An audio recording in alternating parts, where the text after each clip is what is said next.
আমি অনুতপ্ত, দুঃখিত।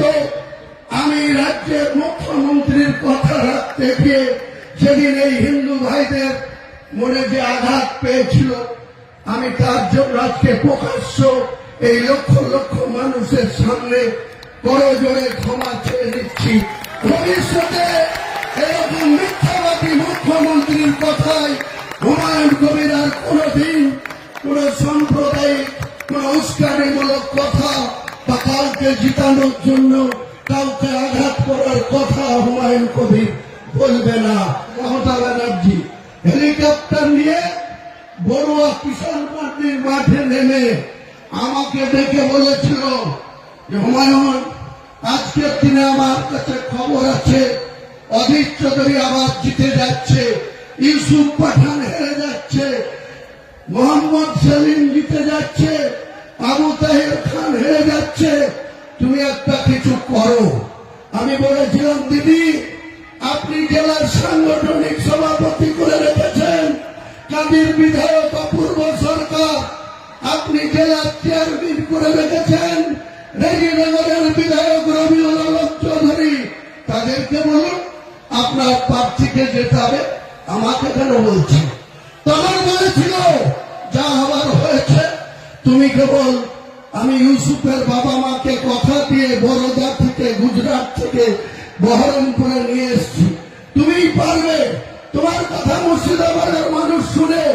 তাই যখন তুমি ছিল না তখন আমি 2001 সালে একটা পেয়েছিলাম, যখন তুমি ছিল না 2016-তে আমি 4টে পেয়েছিলাম, যখন তুমি আমার সঙ্গে ছিল 22-এর মধ্যে 20টা পেয়েছি। কাজে তোমাকে এটা করতে হবে। তাই সেদিন আমি যোগী আদিত্যনাথ যেভাবে মুসলমান সম্প্রদায়ের লোককে উল্টো করে টাঙিয়ে সিধা করার কথা বলেছিল, তার 24 ঘন্টার মধ্যে আমি বলেছিলাম যোগী আদিত্যনাথজি, এটা ইউপি না, এটা বাংলার মুর্শিদাবাদ।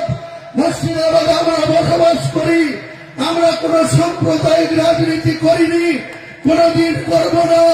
কিন্তু আপনি যদি মুর্শিদাবাদের মাটিতে দাঁড়িয়ে আমাদেরকে উল্টো করে টাঙিয়ে সিধা করতে চান, আমি হুমায়ুন কবির মাত্র 2 ঘন্টা সময় নেব। নির্দেশ দিলেই আপনার এই বিজেপি করা হিন্দু কটাকে 2 ঘন্টার মধ্যে ভাগীরথীর জলে ঝাঁপ দেওয়া করতে পারে। আমি অনুতপ্ত, দুঃখিত।